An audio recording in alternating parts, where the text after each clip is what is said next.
On this Tuesday night, reaction to the Prime Minister's plan to tackle foreign interference. What does this rapporteur even do? It sounds like a fake job. Plus, China's warning that conflict with the U.S. may be inevitable. What the head of the European Commission thinks of Canada's support for Ukraine.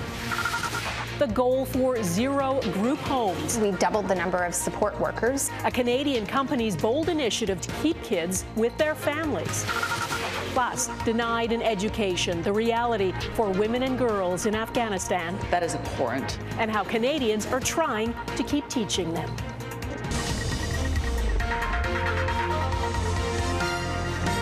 Global National with Donna Friesen. Good evening and thanks for joining us. We begin with reaction to the Prime Minister's plans to probe foreign interference in Canada's democratic process. After weeks of saying there was no need to launch further investigations, Prime Minister Justin Trudeau now says a special rapporteur will be appointed, and both a parliamentary committee and the National Security and Intelligence Review Agency will study foreign interference. The opposition, though, says all of those things lack transparency. They're still demanding a public inquiry. Eric Sorensen has our top story tonight. Something called a rapporteur, a fake new position that they have invented. Opposition leader Pierre Poilievre heaped scorn on the Prime Minister's decision to appoint an eminent Canadian to investigate Chinese and other foreign interference in recent Canadian elections. The 3 main opposition leaders all still demand an independent and public inquiry. We need an independent and open investigation headed by someone approved by all parties in the House of Commons, not another Liberal establishment Ottawa insider. It has to be a person that the population will trust. We will ensure that whoever is chosen. In Kingston today, the Prime Minister said he's open to suggestions from the opposition, not for a public inquiry, but for a rapporteur that Canadians can trust. To give all Canadians confidence in the openness, transparency, and rigor of that process. But critics say Trudeau has not earned trust because for weeks he downplayed the seriousness of election interference. Still, the NDP leader did not dismiss the rapporteur out of hand. But we need to see a process that's independent and public. And right now my concerns are that with the appointment of a special rapporteur, it will qualify as independent, but I still remain concerned about the public element of it. With a rapporteur plus a Security and Intelligence Committee of Parliament and the National Security and Intelligence Review Agency, no fewer than 3 bodies will look into election interference. It's a bad moment for Canadian national security policy to have ended up in this impasse where a buck is being passed not just to one hand but to 3. The principle of ministerial accountability has been paramount here. At the Procedure and House Affairs Committee, the Liberals filibustered a Conservative motion to call the Prime Minister's Chief of Staff, Katie Telford, to testify on election interference. And later, the committee couldn't restart the meeting because the Liberals didn't show up. Eric Sorensen, Global News. There are fresh signs China's relationship with the West, and in particular the United States, is deteriorating. China's president accuses the U.S. of seeking containment of his country, a term loaded with Cold War-era meaning. And China's new foreign minister lashed out at the U.S. today, accusing the Biden administration of being engaged in a zero-sum game where, as he put it, you live and I die. Jackson Proskow reports. The tone from Beijing was unusually terse and direct. If the United States does not hit the brakes but continues to speed down the wrong path, said China's foreign minister, then there will surely be conflict and confrontation. His comments came after a forceful speech by Chinese President Xi Jinping. Xi warned that Western countries, led by the U.S., have brought severe challenges to China's development, blaming a strategy of containment and suppression. A reference to newly established American military bases in the Philippines and U.S. support for Taiwan, which China calls a red line and disrespectful of its sovereignty. The president's approach to China has not changed. And again, we've been very clear. We do not see conflict, and we do not want conflict. We see this as a consequential relationship that we will continue to manage. The White House has long maintained it's only interested in competition with China. And we will compete. And we'll responsibly manage that competition so that it doesn't veer into conflict. The last few months have tested that strategy like never before. from the Chinese spy balloon over the U.S.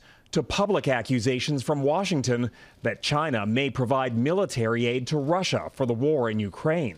This would be a serious problem for us in our relationship with China. The bigger problem may be China's interest in surpassing the U.S. as the dominant superpower. Experts warn that surely raises the risk of confrontation. The United States in particular has to react to that essentially statement that they will do everything in their power to become the preeminent military and economic power in the world by the end of the century. So that requires a reaction from the West. They don't want that to happen. Against that reality, China seems to be signaling a shift in strategy, making it clear that, like the West, it's ready to defend its own interests. Jackson Proskow, Global News, Washington. Prime Minister Justin Trudeau is hosting the head of the European Commission, who is on a two-day visit to Canada. Tonight, Ursula von der Leyen addressed a joint session of Parliament, and support for Ukraine was a major theme. And we will keep supporting Ukraine for as long as it takes. There were multiple standing ovations during her speech. Our chief political correspondent David Akin was listening, and he joins us now. David. Donna, Ursula von der Leyen is a German politician. She was elected president of the European Commission in 2019, and she is widely seen as having played a key role in uniting Europe and keeping Europe united in the face of Russian aggression in Ukraine. President Putin refuses to recognize their freedom and their independence. And this we can simply not accept. Von der Leyen was accorded the rare honor Tuesday of addressing the Canadian Parliament. Prime Minister Justin Trudeau said von der Leyen's leadership in the European Union has been crucial for the continent's security and defense. You are here as an inspirational leader who has been central to galvanizing support for Ukraine and its people, not only across Europe, but around the world. Before she became leader of the EU, von der Leyen served in the cabinet of German Chancellor Angela Merkel, including as her Minister of Defense. Last year, von der Leyen was named by Forbes magazine as the most powerful woman in the world. Her key mission these days is to maintain European unity on Russia while seeking more aid for Ukraine. We will never accept that a military power with fantasies of empire rolls its tanks across an international border. We will never accept that Putin denies the very existence of Ukraine as a state and as a nation. Trudeau said Canada is committed to assisting. We will stand shoulder to shoulder together with our European partners for Ukraine. New assistance announced Tuesday includes enhancing the Canadian Army's training mission in Poland to now include advanced combat medic training. Canada will also provide an additional $3 million to help Ukraine clear landmines. Von der Leyen said Canada's assistance to Ukraine has not gone unnoticed in Europe. I see that Canada is doing much more than its fair share already compared to others, and is going way beyond what is necessary. Now, as for Ukraine and the future defense of Europe, both of these leaders will now turn their attention towards the next NATO summit of presidents and prime ministers. That's going to be held in July, not far from Russia's borders in Lithuania.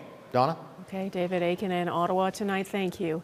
Reports in the U.S. and Germany suggest a pro-Ukrainian group was responsible for last September's attack on the Nord Stream pipelines, which carried natural gas from Russia to northern Germany. Underwater explosions in the Baltic Sea damaged those pipelines and sparked an international back and forth over who is to blame. Citing anonymous intelligence sources, the New York Times and the German newspaper Die Zeit now say a pro-Ukrainian group was likely behind it.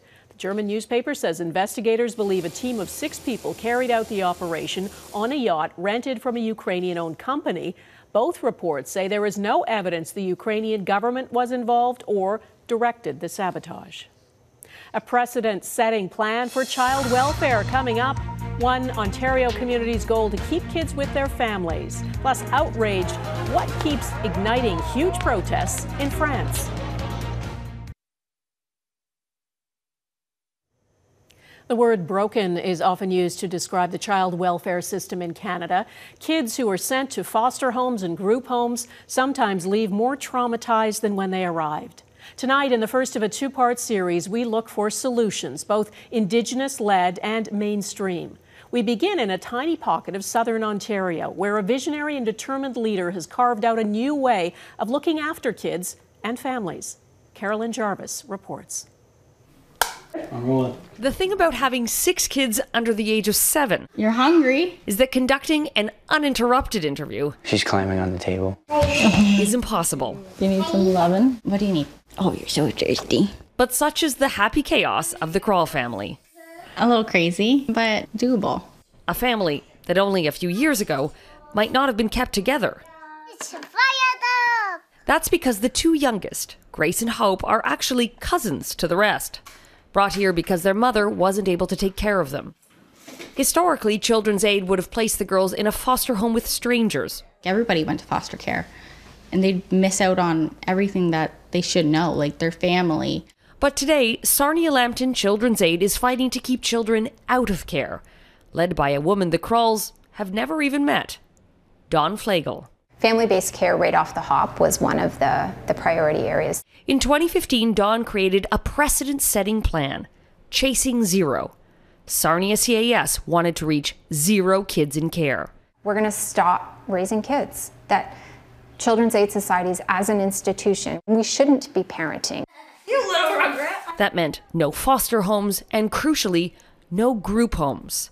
Those are communal houses for vulnerable youth that often produce disastrous results. I fundamentally reject the idea that there is no other option for a young person other than placing them in a group care. Kids told Dawn how brutal group homes were, and she listened.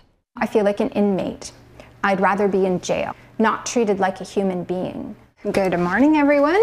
What Dawn and her team did instead was take the money that would have been spent on expensive for-profit group homes and move it into prevention programs and supporting families. We doubled the number of support workers, the workers who could go into family homes and help them with attachment, security, food cards, gas cards, budgeting, like whatever the family might need.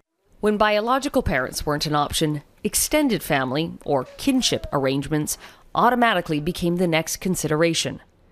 Today, the number of kids in care is down 50% from a decade ago, and Sarnia CAS hasn't placed a single child in a group home in 4 years.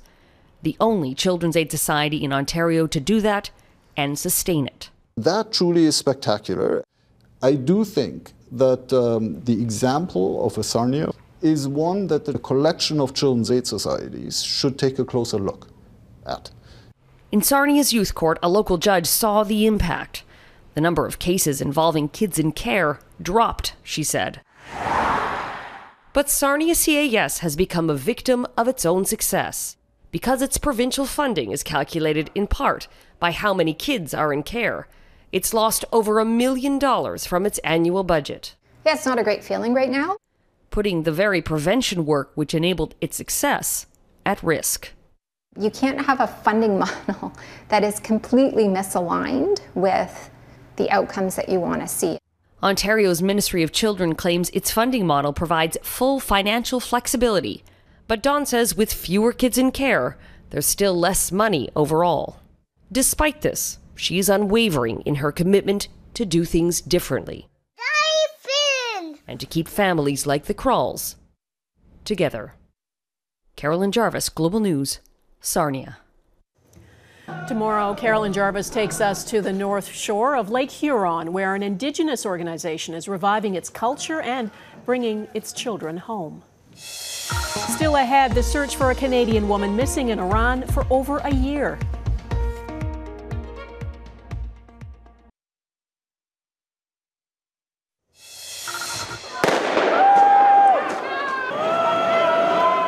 A new round of protests in France, the largest yet, over the government's plans to increase the retirement age from 62 to 64. Demonstrators set fire to garbage cans, smashed cars, and blocked fuel deliveries at French refineries. Today marked the 6th day of these strikes and protests since mid-January. Unions are vowing to bring the country to a standstill with rolling strikes unless the controversial pension reforms are axed. A family in British Columbia is speaking out about the disappearance of a Canadian woman in Iran. The 35-year-old vanished after arriving in Tehran nearly a year and a half ago. Her family believes she's been detained but have no proof. They're concerned the Canadian government isn't doing enough to help track her down. Nagar Moshahedi has this Global News exclusive. A tearful plea for help. A father desperate to find his missing daughter.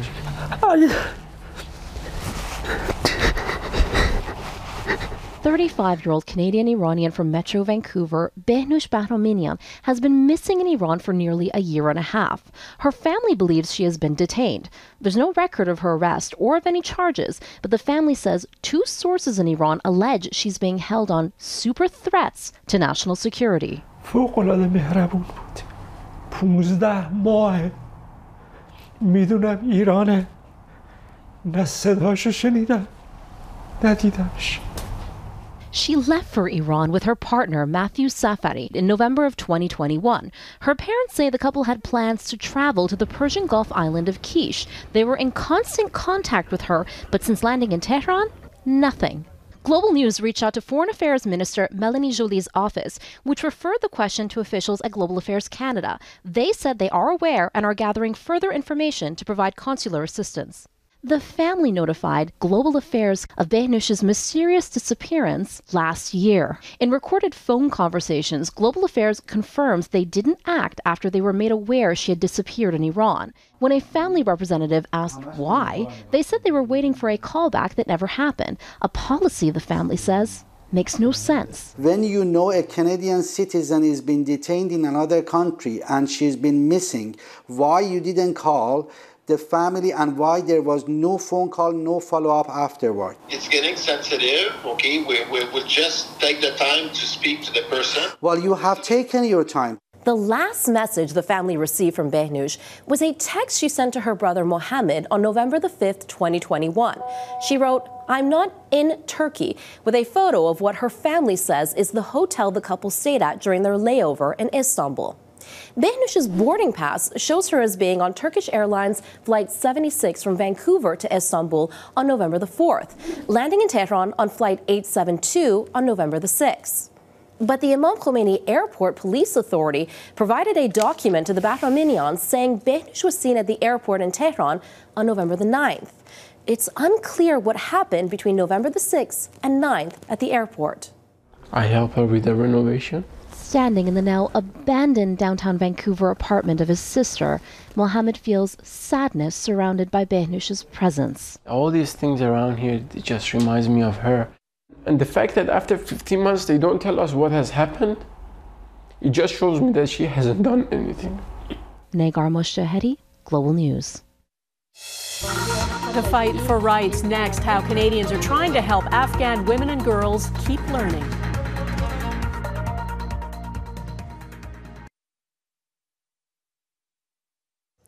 Since the West retreated from Afghanistan and the Taliban took power again, life has slowly descended into the dark ages. According to the United Nations, of the more than 28 million Afghans now in need of humanitarian aid, more than half are women and children. There are multiple violations of human rights and fundamental freedoms, including banning women from university and girls from secondary schools.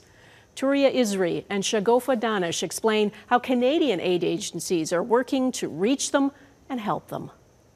Fighting cases at the courthouse in Kabul, the dream job for law students like Faramars. Instead, she spends her days fighting the Taliban and at great personal risk. I lost my everything, my work, my freedom.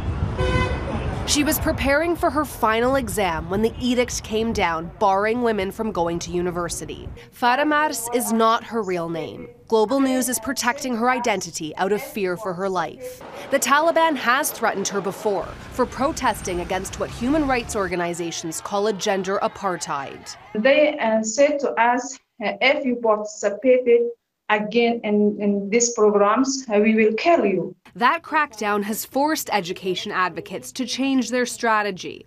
How are you reaching these women and girls? Women are accessing the program online. We also have a digital library of learning materials, and we see usage in the tens of thousands every month, downloads from inside Afghanistan. The organization Canadian Women for Afghan Women is connecting with female students directly in their homes through online learning.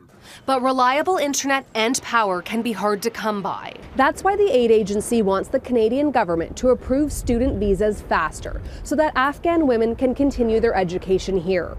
But the organization says many applications are being denied. The reason that they're given is that it's suspected that they have what's called dual intent, that they're not in fact coming for a short-term study period to do their degree and go home, but that they want to permanently relocate. The federal government has committed to permanently relocating 40,000 Afghan refugees. But there are concerns Canada and the world are not moving quickly enough. We are over 500 days since girls in Afghanistan can go to school. That is abhorrent. That is an abhorrent stain on our global community. Are you hopeful for your future? Currently, situation, there is no any hope to have a better situation. A deteriorating situation, depriving women of the right to an education and a future. Taria Isri, Global News, Ottawa. And tomorrow we'll tell you about the danger women journalists in Afghanistan face doing their jobs and the calls for Canada to bring more of them to safety. That is Global National for this Tuesday. I'm Donna Friesen. Tonight's Your Canada is a snowy shot of the Bank Street Bridge over Ottawa's Rideau Canal. We'd love to see Your Canada. Please email it to viewers@globalnational.com. And thanks for watching. Hope to see you here again tomorrow. Bye-bye.